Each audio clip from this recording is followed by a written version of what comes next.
do not have a real estate license, nor do I plan on having one. Do I think it's an advantage or helpful resource? Yes. I don't think there's anything wrong with having your real estate license. I mean, you can build relationships at the brokerage. You'll meet other agents. You'll have access to MLS. Most importantly, and what I always say is, people, when they want to sell their house, they think of an agent, not a wholesaler, right? So, but most importantly, though, I would just say it's okay to go down that route, but at a certain time. So I would understand if you want to be a wholesaler, I would understand the wholesale business first, operate in it, participate, get a deal or two closed, and get the experience and get your momentum built.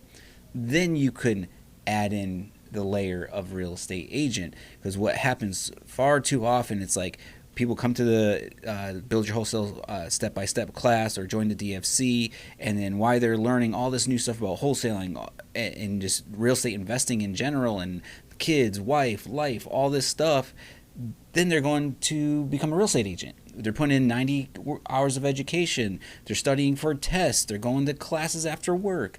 It's like, I'd rather you learn the wholesale business and take that 90 hours you're putting into the agent training and actually apply the information and get a deal done, right? Yep. So that's my perspective on the license. And you know what? I will agree with you, Mike, because I am a license holder. I am a licensee.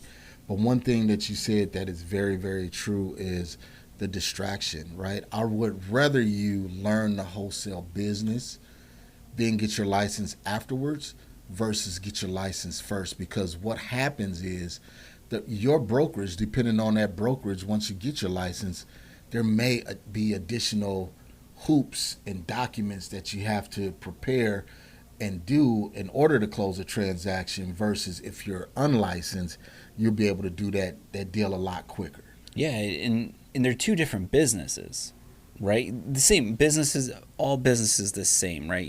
Certain things need to be in place and happening in certain sequence for outcomes. So, but it's just a different product. Like, you're going to get a listing from someone that wants top dollar, versus wholesaling, you're going to someone that wants they hate their house. It's just such a problem, they don't even want it, right? Until you could really figure out how to maneuver and juggle both of those in your brain, one at a time. And even, it's like I said, kind of going into, do you need money to wholesale, right? If you're trying to figure out how to get in the wholesale game with little to no money and just more of your time, well, you got to hang your license. You got to pay for all those classes. Are you going to be marketing yourself as an agent and marketing yourself as a wholesaler? Like, there's money in all this. So, and then there's certain things when you're marketing that you have to have on your marketing material because you're an agent. Sure. So disclose. Yeah, you got to disclose. So I think we both agree on that. It's good to have the license, but let's get some deals and everything done first.